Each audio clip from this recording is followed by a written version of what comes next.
مدینہ شریف کی گلیوں میں دو شخص آپس میں لڑ رہے تھے۔ ایک شخص کہہ رہا تھا یہ اونٹنی میری ہے، دوسرا کہہ رہا تھا یہ اونٹنی میری ہے۔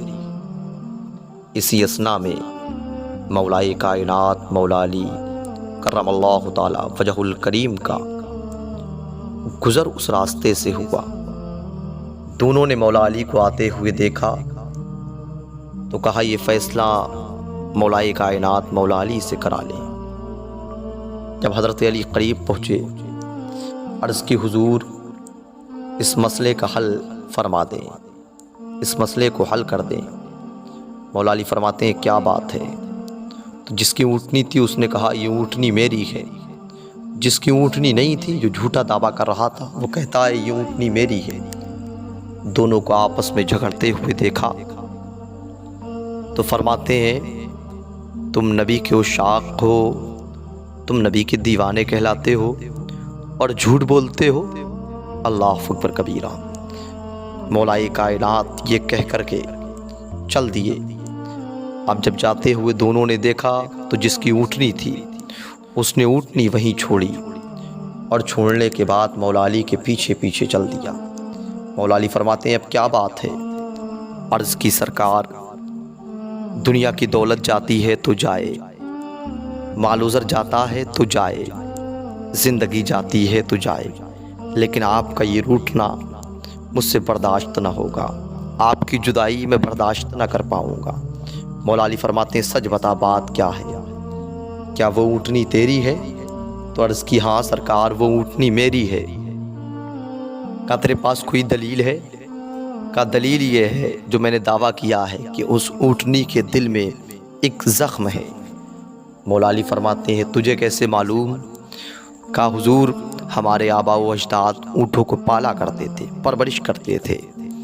ایک وقت وہ آیا کہ اس اونٹنی کا بچہ بیمار ہو گیا تو میری ماں نے مجھ سے کہا بیٹا یہ اونٹنی کا بچہ بیمار ہو چکا ہے، نہ جانے مر جائے اس سے پہلے مال ضائع ہو تو اس کو ذبح کر دے۔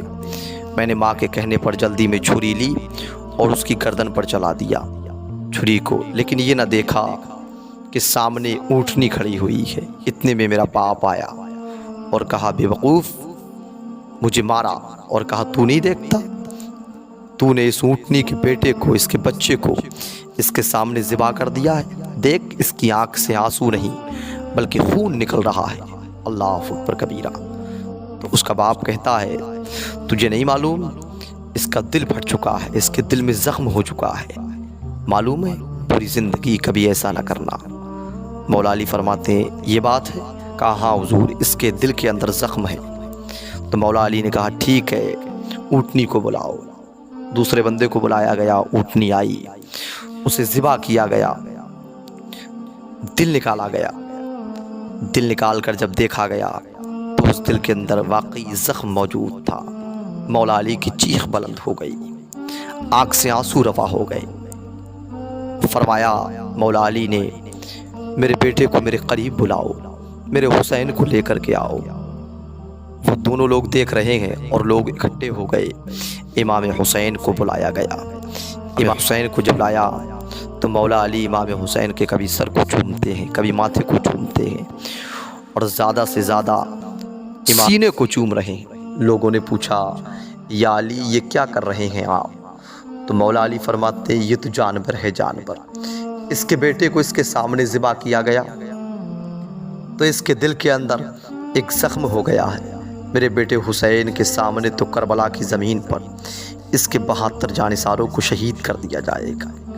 اس وقت اس عالم میں میرا بیٹا تنہا ہوگا اور اس کے دل کو چومنے والا کوئی نہ ہوگا۔ تو آج ہی علی اس کے سینے کو چوم کر، اس کے دل کو چوم کر اس کے دل کو تقویت عطا کر رہا ہے۔ اگر وقت آئے گا میرے بیٹے کو میری ضرورت ہوگی تو میرا یہ چومنا اس کو تقویت عطا کرے گا۔ میرا بیٹا اس وقت سمجھ جائے گا کہ میرے والد نے میرے سینے کو کیوں چوما تھا، اسی لیے چوما تھا تاکہ کربلا کے میدان میں میرا بیٹا اپنے آپ کو تنہا محسوس نہ کرے، اللہ اکبر کبیرہ۔ یہ وہ علی ہیں جنہوں نے امام حسین کو جام کی شہادت سے کئی سال پہلے مدینہ المنورہ کی زمین پر لوگوں کے سامنے حسین کے دل کو چومتے ہوئے فرمایا تھا، دین اسلام کی بقا کے لیے، شریعت مصطفیٰ کی بقا کے لیے، مصطفیٰ کی عظمت اور مصطفیٰ کے دین اور مصطفیٰ کی امت کی بقا کے لیے میرا بیٹا حسین کربلا کی زمین پر اپنے 72 جانثاروں کو شہید کر دے گا۔ ناظرین، اگر آپ کو یہ واقعہ پسند آیا ہو تو لائک کریں، شیئر کریں، کمنٹ کریں۔ ابھی تک آپ نے اگر ہمارے چینل یالی پروڈکشن کو سبسکرائب نہیں کیا ہے تو سبسکرائب کر کے بیل آئیکن گھنٹی کو دبائیں۔